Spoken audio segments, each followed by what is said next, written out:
There's a new team on the rise in the Willamette Valley, and no, it's not the Oregon Ducks. The Willamette Valley Jaguars are your local professional basketball team, competing throughout the Pacific Northwest, representing the Willamette Valley region in the Basketball League, or TBL. The Jaguars are composed of players from across the country who grind every single day to live out their dreams of playing professionally. Every Tuesday at 6 o'clock, we take you behind the scenes on the latest updates on all things Jaguars and get a first-hand account of what it takes to make it in the Basketball League. This is Jaguars Beyond the Baseline. Welcome into Jags Beyond the Baseline, everybody. Airing on another Tuesday. This is coming out every Tuesday at 6 o'clock. I'm your host, Isaac Doobie. I'm joined by some very special guests today. We got Coach Mary Stade, Tayvion Johnson, and Ryan Boyce on the podcast. We're here filming this on the campus at the University of Oregon. How you guys doing today? Great. Pretty good. You guys got an off day to take care of yourselves and get a little bit of recovery in after a game on Sunday? Yes, sir. Yes, sir. Yeah. Definitely needed it. Let's talk about this past weekend. Start with Saturday. You guys had a game slated against Seattle that got canceled. Talk to me about that a little bit. What happened? I know that you guys had some transportation issues the last time you guys tried to go to Seattle. But what happened with that Seattle game and it getting canceled? So this time Seattle canceled due to a venue issue. But they also were scheduled to play Friday, Saturday, and Sunday originally. So my sense is they needed a day off. Okay. All right. As far as the venue. As far as the venue. And spot. I did notice that the TBL was kind of tweaking the schedule a little bit. Some of the times had changed and some of the other games had changed as well. Okay. Okay. Which is not uncommon in the TBL at this point. Well, then, didn't go to Seattle like you were supposed to on Saturday, and I'm going to Wenatchee on Sunday, play the Bighorns, a team that you guys have played a couple times this year. The final was a loss, 135-100. But what was the difference in this game and in your guys' eyes? I'll say the difference in this game was, we had some great times. We had put together some stops, put together some runs and everything. And I'll say that we have a habit sometimes of doing good all the way up to the third quarter and then kind of letting it simmer down a little bit. And then it just fizzled out. So I'll say the difference is, we sustained it a little bit longer. It was a close game pretty much the whole game. And they got off probably to like a 10-point lead out from what I remember and everything, but then we came back, brought it within 5. Yeah. So I'll say we got to sustain it a little bit more. So that give us hope. We put together, if you look at the film, which I haven't looked at yet, but just by being in the moments and everything, we put together some good runs. We did some good things on the court. So coming to practice with coach and everything this week, we'll be able to look on that and then see how we can be able to sustain it and also be able to build off that, so. And the Wenatchee atmosphere is electric. Mm-hmm. I'll tell you, those fans, they're loud, they're committed, and their team is really cemented. If you watch the game back in the fourth quarter, almost the entire team was involved in some Globetrotter antics that really caught us off guard. Yep. And when you're trying to run your sets and you're trying to play your game and it kind of turns into a free-for-all for the other team because they're up by 25 points now. Yeah. It makes it difficult to keep it serious and keep it focused and come back. And so I called a timeout and I told the guys, we're not leaving here without scoring 100 points. And at that point, I believe we were down 120 to 80 something, 100 points. And then we had 3 minutes to go and they did it. We walked out of there. Cy Williams hit the last shot with a second to go for 100. And so Yeah, you talk about that 100-point threshold. It's something that this team before you arrived kind of struggled to do. Only did it like twice in the first like 9 games, but since you've been here, I think in the last 3, past that, gotten into triple digits. What do you think the key has been to kind of unlock Jaguars offense? I mean, my personal opinion is it's the drills that we've been doing at practice. We kind of switched it up a little bit and threw in some really good shooting drills, some good defensive drills.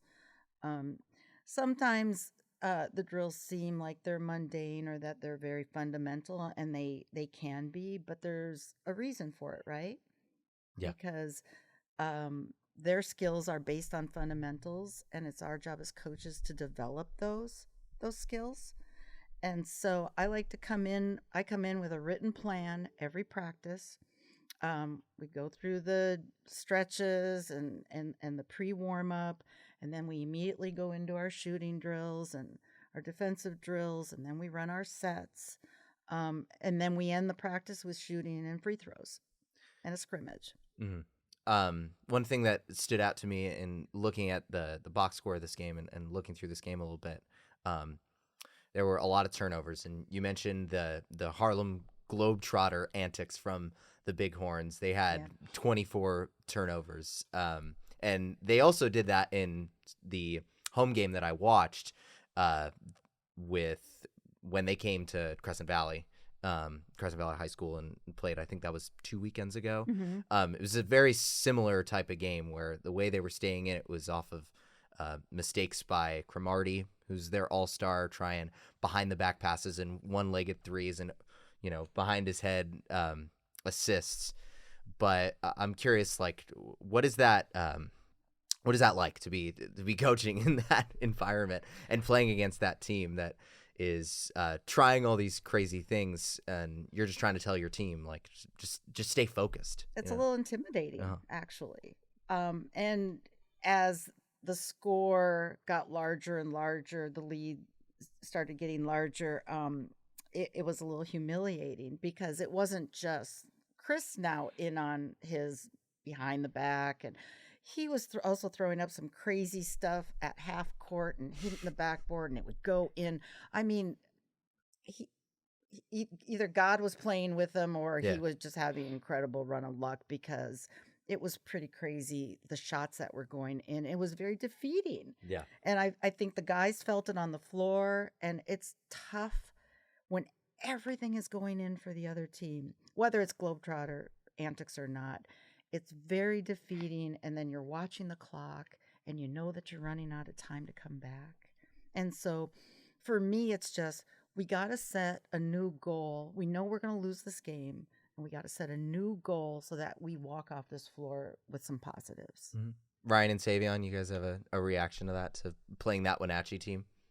I feel like we just have to sometimes try to disrupt what they're doing, like no matter what it is, like if it's an alley-oop or just going in for a layup or just getting a shot off the backboard, try to change it. Like, even if you're going for the block, you go for the foul. If they make 3 out of the last 5 and we come down and we miss 3 out of the last 5 shots, let's try to change something that they're doing so we can get something in transition or get something to the hole or get something on the free throw line. We just got to disrupt what they're doing other than try to change what we're doing. Like, just throw them off a little bit. You throw them off a little bit, then just get in their head, try to talk to them, try to talk to their coach. We can't get mad with each other. We got to try to stay locked in with each other and disrupt what they're doing and go on our own runs, because that's what basketball is, a lot of a game of runs. And if you can get those stops in the midst of you getting your runs, then it can always be a good game. And the last time we played them, we only lost by 1. And I didn't really want to speak too much on the situation because I didn't play the last game. So I know that probably had a lot to do with it, but we got to try to disrupt other than try to attack each other. And it's a lot, but we just got to disrupt in the midst of what they're doing. They try to play Globetrotter. We got to knock them out the air in the midst of what they're doing, just disrupt them in many ways. And they like to play super fast. So when we were able to slow that tempo down, that's when you saw the score close in. Uh-huh. They do not like able to play to slow. really slow the game down a little bit. Because But- I noticed they like to take a lot of fast break opportunities and get in Absolutely. transition and try to score that way. And that's what a lot of this game was. It was just a lot of Yeah. turnovers. Like she was Yeah, telling 26 turnovers. us, on the way here, they I scored. think they scored like 40 points And 80 total, 16 off of fast breaks and 26 or something off of just Turnovers. and they scored 80 points inside Yeah. the Oh, paint. wow. Yeah, After that's we crazy. repeatedly preach, keep Yeah. them out of the middle. Uh-huh. 80 points in the inside is crazy. I mean, That's we just wasn't crazy. guarding. Like, Anything- make them shoot. Anything you've been preaching about the turnovers and kind of cleaning that up and playing a little more clean? Yeah, we talk about taking care of the ball Mhm. all the time. Mhm. And as a coach, I feel like I need to be more specific now. I mean, Uh-huh. at this level, you just assume, that you're working with professional basketball players, and all of these young men have had great high school careers and college careers, and some have gone overseas. And so you take for granted that when you say, I need you to keep 14 and 12 out of the middle, they know exactly what you're talking about. And that's not always the case. And that's on me. Yeah. So now to come into practice and say, when I say keep them out of the middle, this is what I mean. Mm-hmm. Mm-hmm. Yeah. Ryan, you have a reaction to this weekend at all, or playing Wenatchee on Sunday? Yeah, I agree with both of them said. We just have to, not play into all the little antics and stuff they have, because at the end of the day, it's just basketball. So, we just got to play our game and not worry about what the other team is doing, and control the controllables, control what we can control, and just focus on us and not worry about what the other team and stuff have. So I'll say that's what we need to, not even just with them, with every team, just focus on us, and then, do what we're supposed to do on the court, for sure. And focusing on your guys' performance offensively, it was a rough shooting night for you guys. Mm-hmm. Shot only about 33% from the floor, 24% from three. That's one of the not the best performance from what you guys have seen recently. What was Wenatchee doing on their defensive end that was giving you guys trouble, that prevented you from making shots on offense? Well, their man-to-man defense was super aggressive. And, we weren't getting the calls that we would have liked to have seen with that aggressive defense. And that seems to be a common theme. But again, that's something we can't control. Uh-huh. We can't control the refs. And there's no sense in complaining about it, because once the call is made, it's not going to be retracted. Uh-huh. And so we just got to move past it quickly Mhm. and accept what's in front of us. But extremely aggressive. I don't think we had a mismatch. I think we were pretty well matched with them. Yeah. You talk about the calls not going your way. It's kind of been a theme all year. What are you thinking about or talking about in those moments, or when calls aren't going your way? I believe you guys, I think it might have been last week, Jaguars, it might still be current, but last week I looked, you guys are leading the league in personal fouls per game. And it's because a lot of you guys play aggressive defense as well, but also calls have just simply not gone your way. Some late whistles at the after shots have gone up, but are you guys taking note of this? And what are you guys talking? What's the discussion among the team and within the locker room? We're definitely taking note of it. And one of the things I say in the huddle before the game starts now is no block shots in the first half. 0. That definitely helped me. One of That helped me a lot. I think one of the issues we're having is the way that we defend and how it's perceived by the refs out on the court. Trying to swat the ball is a good example.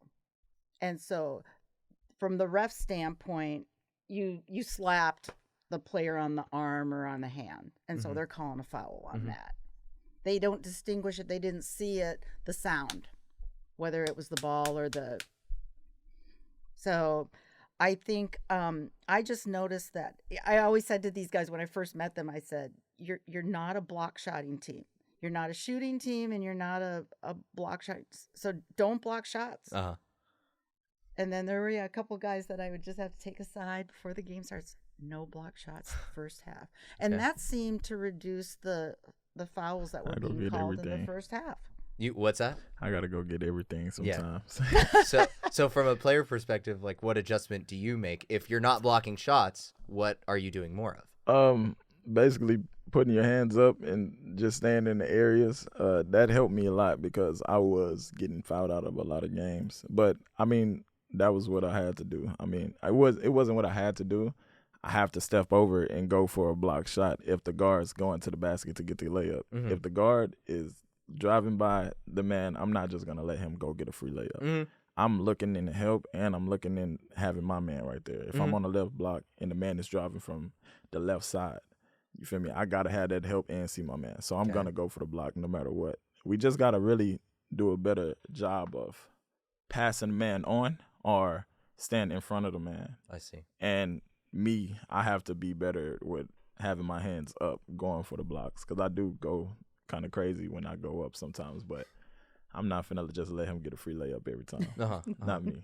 Ryan, have you had to kind of make some adjustments in kind of this new, like, don't try to block a shot?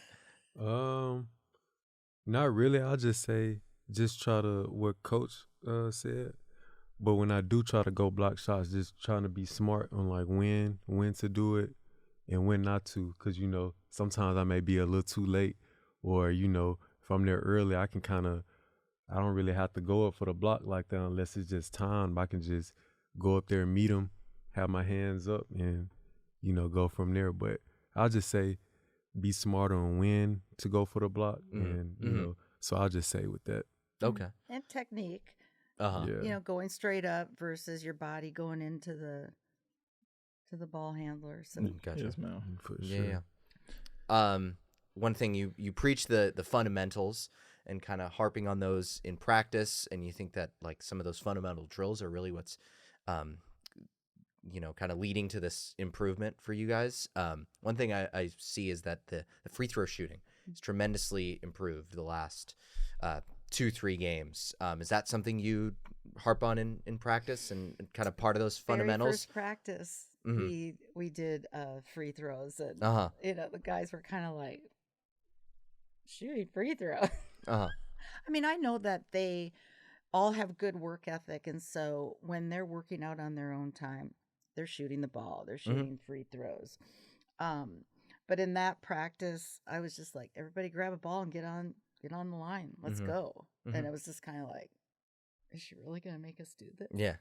You know? This is something that we should be But doing on our own time. But in that game with Salem, and then we won, and you know they had a really good percentage that game with their free throws. I think it was in the 70s or something, where historically it had been lower 40s. So, and we've lost games because of our free throw shooting. In fact, that game with Wenatchee, had we made half of the 12 free throws we missed, that would have been a tied game. Mm-hmm. And from a player's perspective, if you're working on it in practice and also working on it outside of practice, does that mentally make you think like, oh, I got to make these? Or is there a mindset shift if you're working on it in practice and outside of practice? Yeah, I would say that shooting them in practice make us want to make them more in the game. But at the same time, we have to get to the line.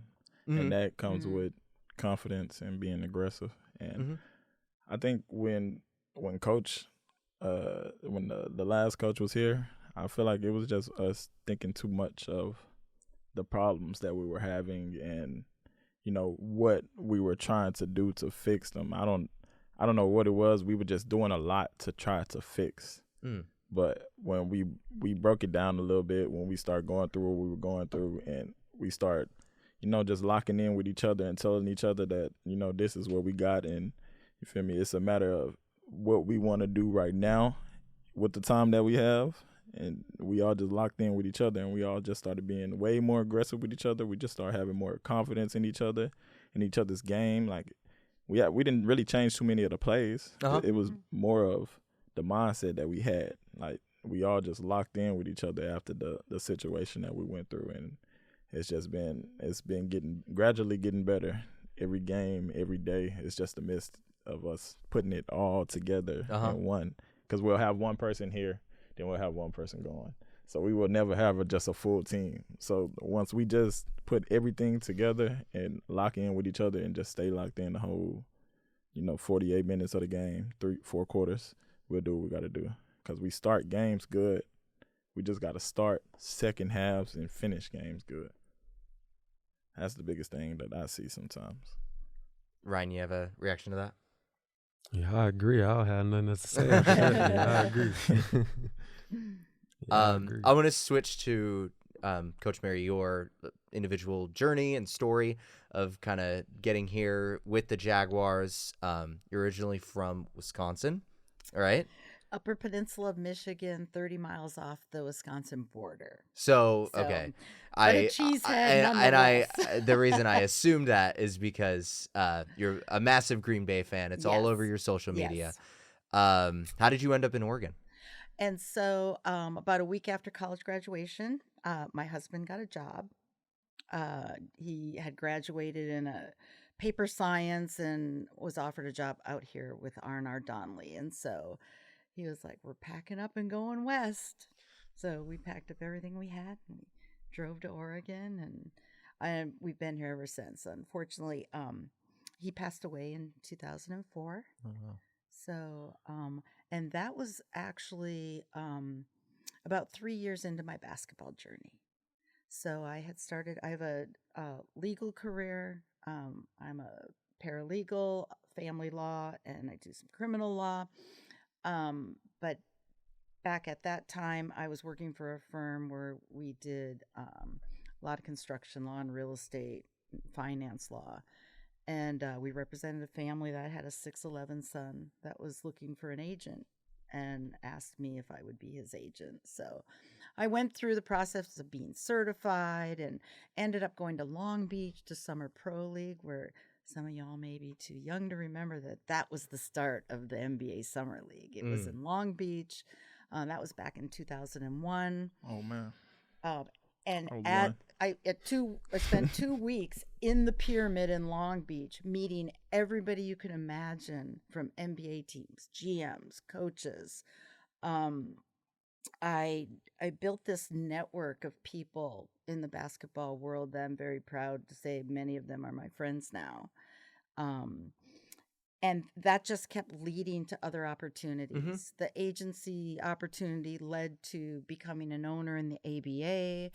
And then there was a league locally by Michael Doolio called the IBL, and I transferred the team into the IBL. Had an undefeated season. We lost the championship game by 1 point. Oh, wow. So I'm still chasing my championship. And then did a lot of mentoring to people who were coming into like leagues and owning teams. I would get a lot of phone calls going, Mary, you used to own an ABA team. How do I do this? Or used to own the IBL team. What was that like? And so I did some, informal consulting with regard to that. And then I met Mr. Magley and his wife, Evelyn. They introduced me to Jason Conrad, who had been playing in the TBL at that time. And so Jason and I were having breakfast every weekend at a place over in Portland called My Father's Place. And we would sit for hours just talking about what would our team look like if we had a team in the TBL. And it wasn't that we were going to do that. It was just we talked about what that would look like. Gotta have a vision. We had a vision. And then the opportunity came for Jason to buy the Salem Capitals. And once that went through, he invited me to coffee and said, I would love for you to be one of my assistant coaches. What year did he buy it? That was in 2021. When did the team start? Or So the did Capitals' first season was 2022. Okay, I see. So it took him a year to basically get everything off the ground and have their first season. Correct. Um, The team and- had a foundation built. The previous owner Mhm. was getting ready to debut the team in 2020. I think in 2020, and then COVID and all that. So, I um, see. and So then it- Jason and his parents took some time to put all the formalities together and get the team together, and we had tryouts, and I mean, it was a phenomenal year. I registered that 2022 season as the best 3 months of my life. Well, in that year, that was the year you started off as an assistant coach with them, and then midway through the year became an interim The interim head head coach. coach when Coach Stevens went to Italy for the month of April, yes. I see. And then that was the following year where you went to the TBL, went to the Summer League, the TBL Summer Yep. League. Is that the one that you almost won?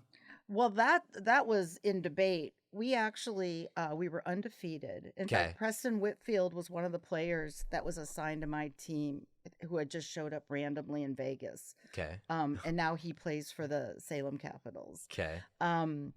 We actually did win that. We were undefeated, and then the team we were supposed to play in the final game went and got all the best players from the other teams that were out and like created a team to play against us, and they beat us by 2. Whoa. Yeah. Oh my God. Yeah. In the championship game. In a championship game. I was in But- the championship game last year. But last summer.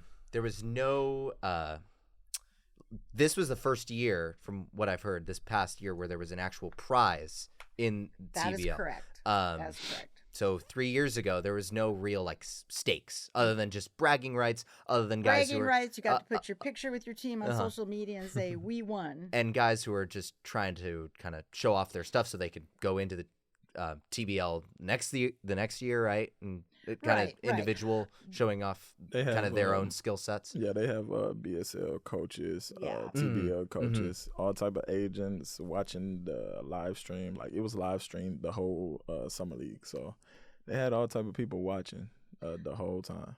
And here's what people don't really realize about how much basketball is actually going on in Vegas during that 10-day period. Okay. It's the TBL. It's the NBA Summer League. The WNBA Aces are generally in the playoffs. Mhm. That's going on. But there's also agents are putting on professional camps. There's one camp in particular. It's called the Heart Camp. So my former player and head coach, Kevin Johnson Jr. from the Salem Capitals, is involved in that camp. It was his agent that had him in Poland for 6 years. And he's been doing that camp in Vegas for 25 years. And so I wasn't just in Vegas for TBL. I was supporting my players who were doing other things in Vegas basketball related. Okay. So much opportunity. Uh-huh. So, we'll do the same for this team as well. Now I know where to go to Yeah. try to find some work in the Yeah. summer. Go to in Vegas. basketball, just go hang out in Vegas for. There's so It's Where- now really they're nice going to out have there. an NBA team. Uh-huh. Is the summer league in the same arena every year? Is the TBL summer league in the same arena every year? It's probably gonna change. It just depends on what we could the venue that they probably could buy at the time Mhm. and have. Yeah. It depends on how many people come in as well. In 2022, we were in a community center.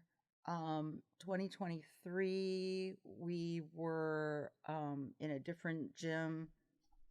Maybe it was a YMCA, Mhm. but it was different. And then last year, And that was my first year. This is literally probably my first full season. Last year was my first year playing in the TBL, but I only played a few games and I went to the summer league, Mm. and that brought me here. Mhm. So this is going to be my first full season, but last year it was really dope as well. It had Uh-huh. a good gym, Uh-huh. a good recording system, great jerseys, great area. It was a lot of good stuff going on. Okay. Yes, sir. As someone who is, it seems like you're like super into basketball, and you have been probably your entire life. You seem like someone who's a really big sports fan as Mhm. well, being a Packers fan and a Packers owner, right? yes, absolutely. Someone who's a big enough fan. You Born and know raised. they're an owner. Yeah. Let's see, my parents took me to Lambeau Field when I was like 6 months old. Uh-huh. Wow. Oh And my Bart gosh. Starr was still playing. In what month? Oh. In what month? Like- December. Okay, yeah. You hopefully didn't freeze. Ugh, that's cold. Cold. That's the one thing about Lambeau's. I'm worried about going because I've never been, but I've always wanted to go. Is going at the right time of the year. 72,000 people will keep you warm. Yeah. You don't even realize the body warmth. cold. Yeah. You really don't. Have a few beers and some cheese curds, and I won't feel the cold at all. The best sports arena in the world. That's funny. Like original question was, who are some of your coaching inspirations? In sports and basketball, people you kind of look up to. Greg Popovich. Okay. Just because I was blessed to be able to meet him and have dinner with him and Tony Parker and Bruce Bowen through my good friend who worked for Nike at the time as a player rep, Nico Harrison, who's now the GM for the Dallas Mavericks. Gosh. So building connections and networking is very important because I would just go to events and introduce myself and it would lead to these opportunities. And so I had an entire dinner sitting next to Greg Popovich and just listening to him talk about basketball. It inspires me to this day about being kind to your players, making sure that they're taken care of, checking in on them. He is a very, very empathetic coach. And so when I started coaching, I was like, I am going to be a very empathetic coach. Is that the only sort of like nugget of knowledge that you got from him, or is there my anything else? significant other has been a huge, just a huge staple in helping me build my basketball intellect. Okay. He played overseas for 13 years. He was a star at Portland State University, a Jefferson High School champion in Portland, and his basketball IQ is just off the charts. Okay. And I pick his brain about everything. Mm-hmm. Leading the only all-female coaching staff in the basketball league, I believe ever. I don't think the basketball league has ever had an all-female coaching staff in their league.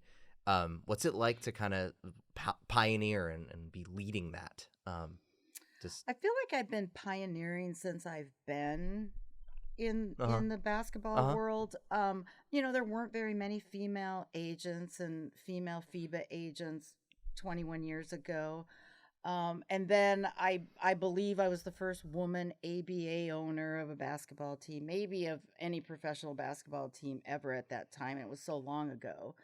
And then as a GM in the IBL, and even as an assistant coach in the TBL in 2022, I believe there were 2 of us that were assistants at the time, and the only females like in the entire league, other than the owner and president, or I guess she goes by CEO, Evelyn Magley.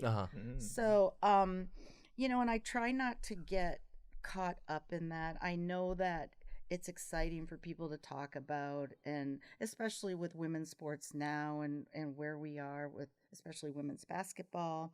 And we have women coaches who, like Becky Hammond, who have coached in the NBA, which I love her. Portland Trailblazers should have gave her that job. Because I've always believed that the focus should be on our players. Okay. We are not here. We are not on this court without these guys sacrificing their bodies and putting their basketball IQs out there. So I've always felt that the coaches should take a back seat to our roster. But it's humbling. It's great to be in the company of women who, especially our assistant coach Jordan, again, another high basketball IQ and very talented.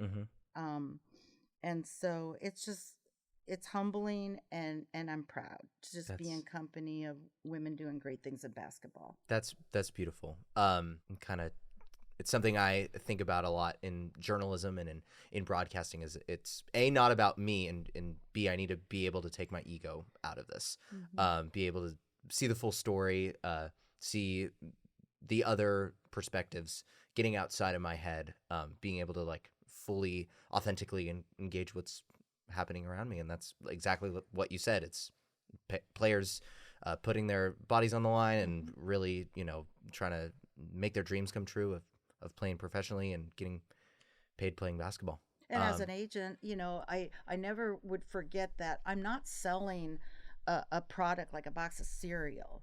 I'm selling somebody and their dreams, somebody who wants to make a living playing basketball. And so very early on, just being able to connect with that and not make it about money and realize, that this was possibly a job of service, right? Yeah, it's beautiful. I feel like when you come to an understanding of everybody else, you're able to understand yourself a little bit better too in the long run. When you know everybody else's struggles and their story and why. I feel like you come to know yourself a lot more as well in everything that you're doing in life. Yeah. And a lot of opportunities were given to me because people knew me and they gave me a shot. I didn't play basketball. And so I come from a very different point of view of basketball, more from the intellect part of it and studying it. And it's a science to me.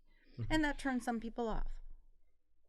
But nonetheless, I think that it's made me a good coach, and I still have a lot more to learn. But I'm willing to offer everything that I have to make the guys better. Absolutely. Tayvion, I want to move on to kind of your individual story. Am I right that you played at University of Southwest? Yes, sir. And played for the Mustangs. That's their NAIA team. Yes, sir. What's playing at that level like with the NAIA? I cover the Bushnell basketball here, and that competition's pretty good up here in the CCC. But what's it like at Southwest?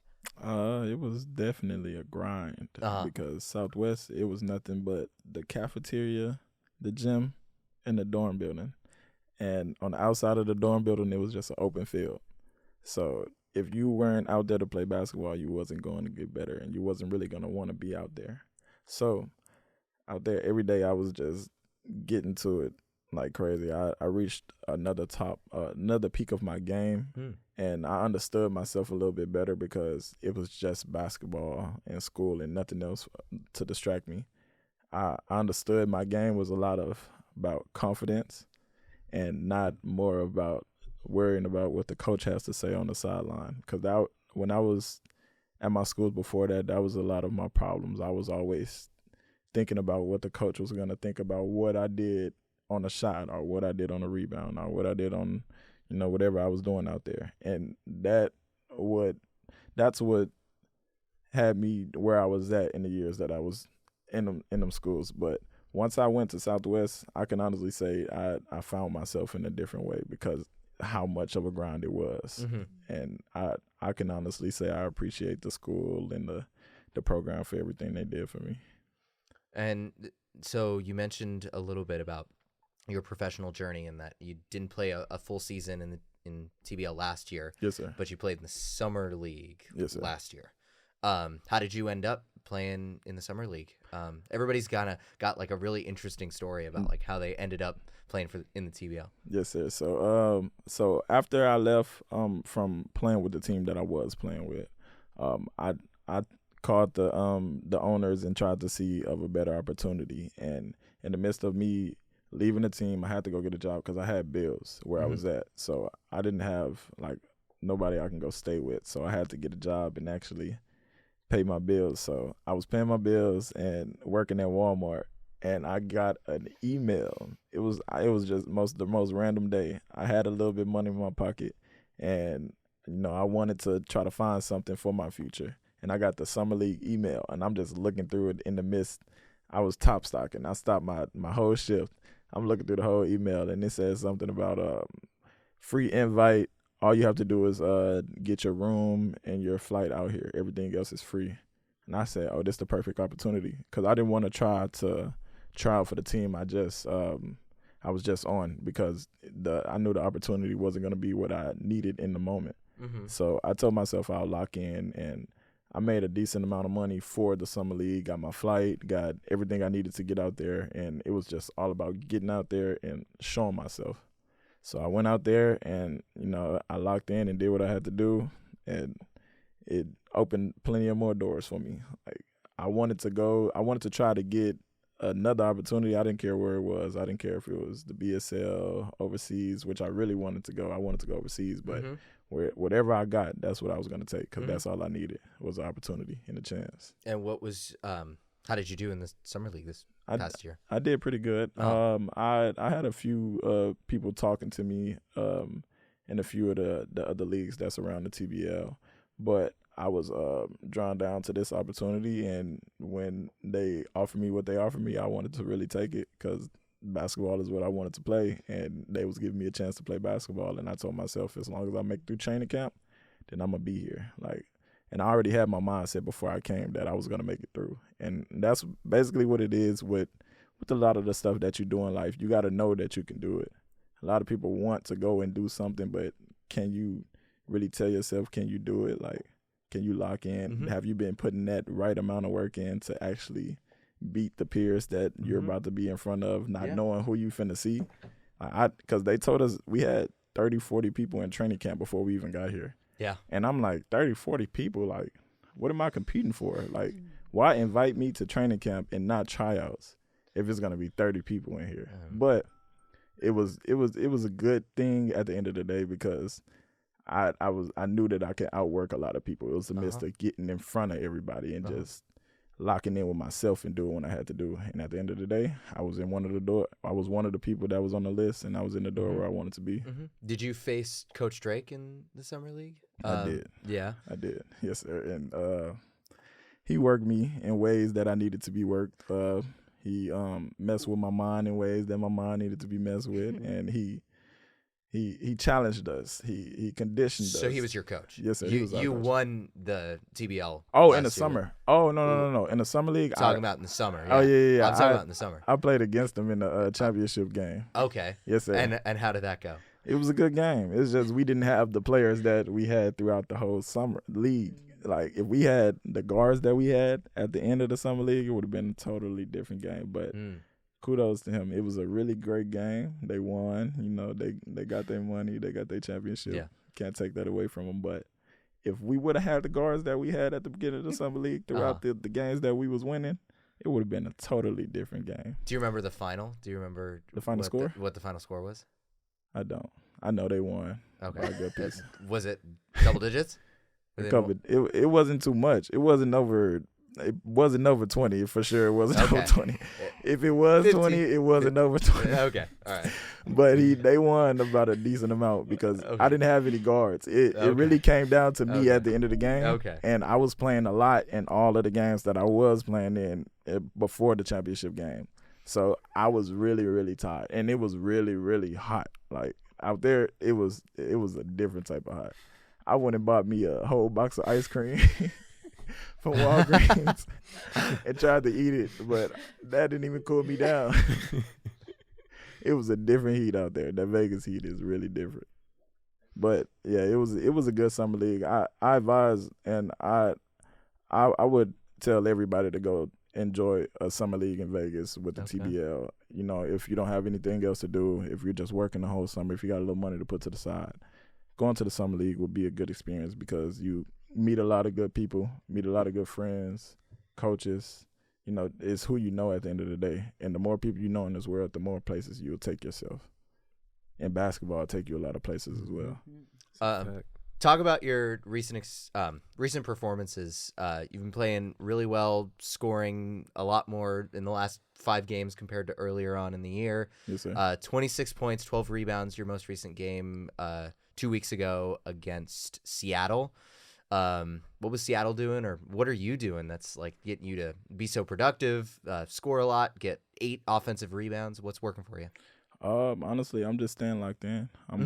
Every day I want to work and be better than what I was yesterday, and you know, just having these guys with me, they bring a different type of confidence out of me too. Like, I can do everything I want in the gym and I can do everything I want in practice, but are your teammates gonna have your back and allow you to shoot those shots and have the confidence in you to shoot those shots? I can get in my head sometimes, but they'll be on the sideline, you know, fixing my mindset and, you know, helping me stay locked in because they know that I'm sort of an energy guy. And when I'm in my head, it kind of you can kind of feel it a little bit. So I honestly thank all my teammates for helping me stay locked in through the little days and through the small struggles, because them small struggles and them small things that we get through in the days and the things that nobody see, it help us for the games.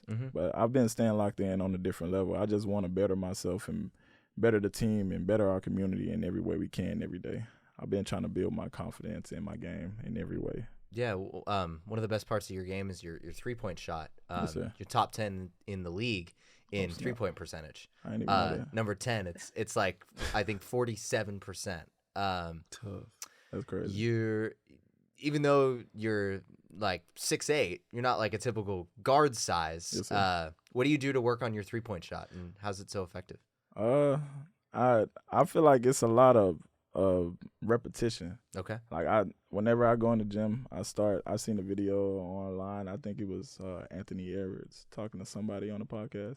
He was saying every time he step in the gym, he form shoot. He goes straight to the rim, form shoot. He lock in. He probably do a couple different spots, but I like to just lock in with myself because I know my shot. I know I've been working on this for so long. So when I do certain things, like I implement different. It might be weird when you see me warming up, but everything plays a role. Like I'll start with my shooting, and then I'll work my way out. I'll probably do I'll be stepping in, doing form shooting, stepping in, doing form shooting, and then I'll probably add one dribble, stepping in, form shooting, and then I'll start doing left hand hook shots, right hand hook shots, something that I'm not strong at in the game, and it just builds my confidence for when I am in the game because I know how to feel. I know basketball is a field game and a repetition game. So I know the shots that I'm good at. I'm not going to go outside of my norm. I can put the ball on the floor, but I know if I can get somebody to lean back a little bit when I catch it and I look down and they throw it off about what I'm doing, I'm going to go up because I know where to put it in the rim. I know how to get it off my hands quick. I know how to put it in that rim quick off of a floater.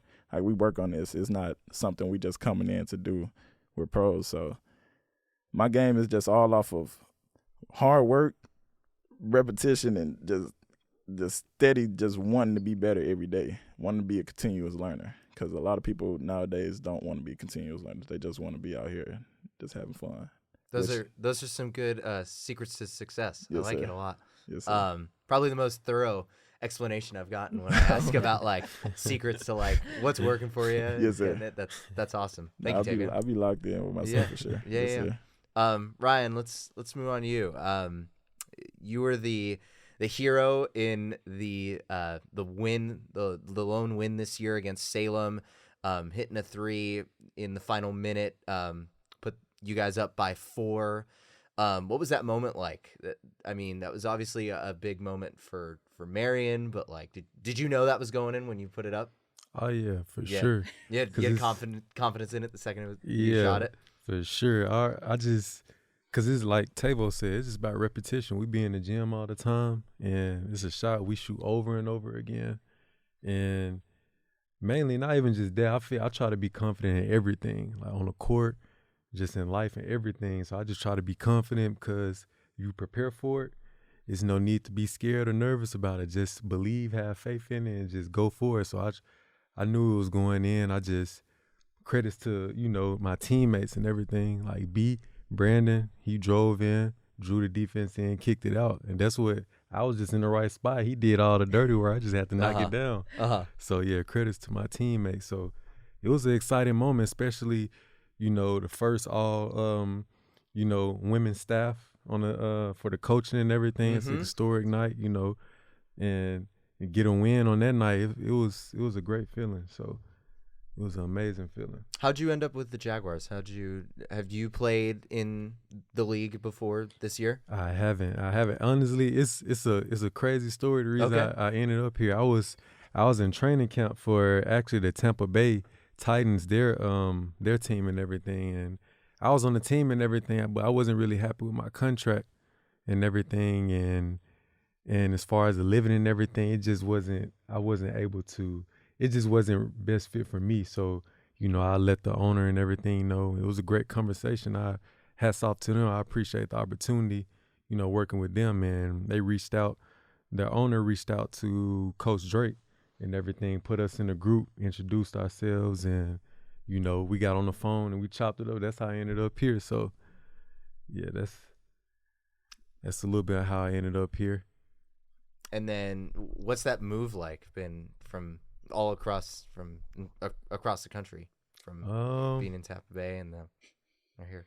I mean, honestly, I like traveling and everything. I like experiencing new places. So it's been, of course, it's kind of chaotic a little bit because you got to it's a quick turnaround. You may be in one place this day and then you got to pack up all your stuff. Like, for instance, when I was there in Florida, I had to pack up, come back down here, get a book of airplane, try to, accommodate living, see, it was just a lot, but it was a great experience. I like being out here in Oregon, experiencing, what it brings, the scenery here and, the different stuff to do. So it's been a great experience. What's the part of your game that you take the most pride in as a player, that you work the hardest on or you think about the most? I'll say trying to be unselfish because I understand, I know what I can do.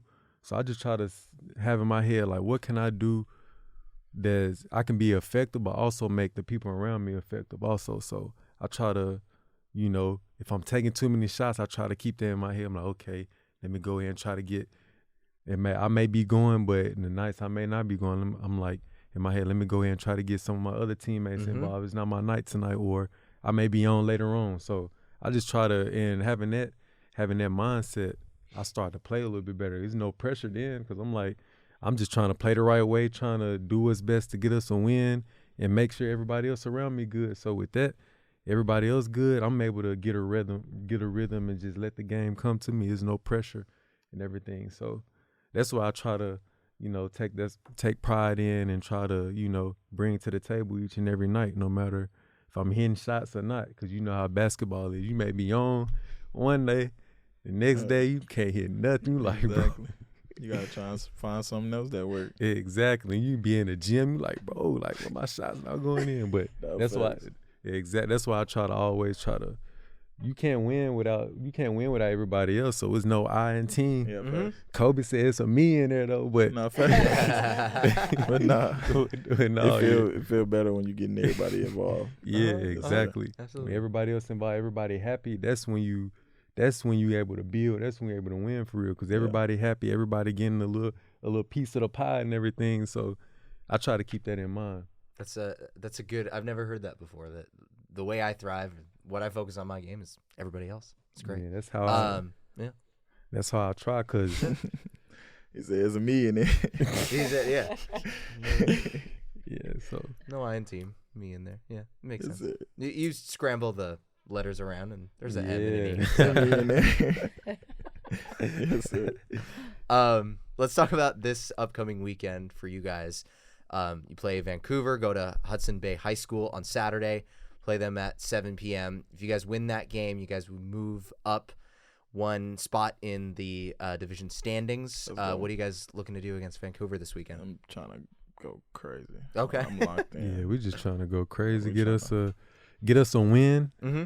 Not only just to try to like say, oh, we can win, because we know we can win. Because mostly every game we played, it started off close together, and then it's like we just have like a little lapse, and then they make a run. It's the same thing. So they just let us know, like, none of these teams that's beating us is just better than us. No. We're like, me and Coach and Tayvion, we was talking on the way up here. We beating ourselves, like turnovers, just self-inflicted within the team. So I'll say we hone in on that like we good. Like that's Mhm. what give us confidence. Yes, we Mhm. taking these L's for right now. Mhm.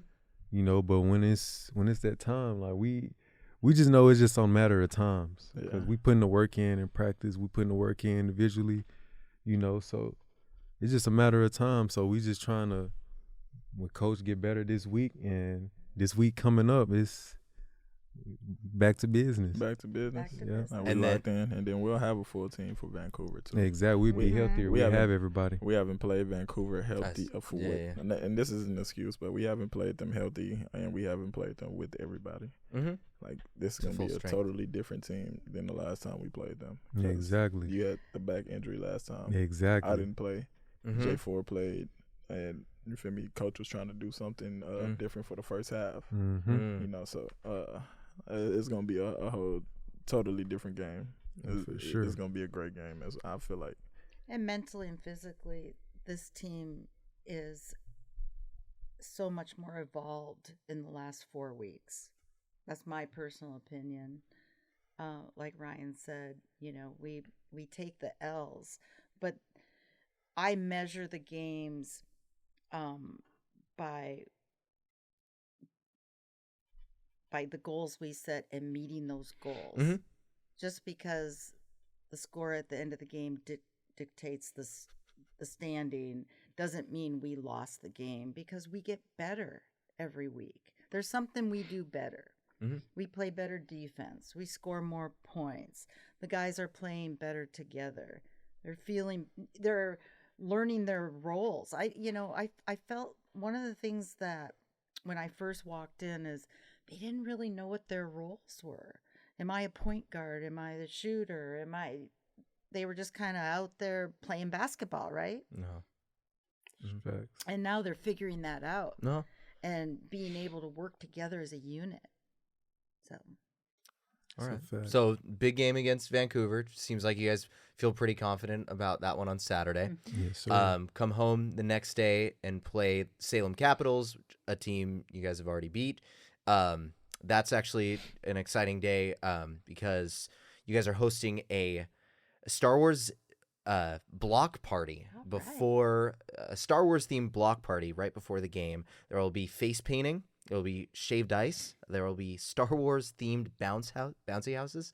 I might try to get in some bouncy in a bouncy house before the game, before calling the game. A little time to de-stress, you know. I love Yeah. that. and jump Mhm. around. Get my face painted a little bit. Yeah. Yep. That'll throw off a defender. Uh-huh. You got clown makeup on. Fact. Beat saving. We will not Um, do Wenatchee's tactics. Yeah. So that block party, I want to plug that because that's going to be starting at 3. Tip off for the game between the Jaguars and the Capitals will be at 4. So yeah, go to Crescent Valley High School in Corvallis. That'll be a lot of fun. Some festivities. Yes, sir. Last time I was at Crescent Valley, you guys had the food truck outside with the mac and cheese. And, yeah. That was that so good. that was You got really yourself? gas. Oh my Yeah, gosh, it was good. that It was was really good. good. What was this? What game? That was a game we against was at Wenatchee. Against Yeah, we was at Wenatchee. we was at Crescent Valley. That was Crescent Valley. High Okay, School. Crescent Valley. Or at least, yeah. I was here. Yeah, you was here. Might have been another That's tough. instance where at Crescent How Valley High messed School up there was- was the same food We truck. brought but- burritos in the locker room. Oh, yeah, I remember that was day. the one. Yeah. Oh yeah. I had some of it. Yeah. Say I love less. it. Then we had to Yeah. do the fifth quarter after that. Yeah, I remember that. Yeah. I'm kind of wrapping things up here. Anything, if fans or listeners want to find out more about you guys, where can they go to follow you guys? Or on social media or online or anywhere? Definitely on Instagram, WVJags. Is it .com? Or It's just just for Yeah. Instagram for WV WV Jags Jags. Yeah. I'm talking about you team. guys individually. Individually. Coach Mary Stade _ AKA Hoop Girl. Okay. For my Instagram, all you have to do is find me as TAYVOE Tayvo, and it'll be a black picture, but all of my photos and videos are on there. Ryan, you? Yeah, with mine, it's just my name, just Ryan Boyce, RyanBoyce,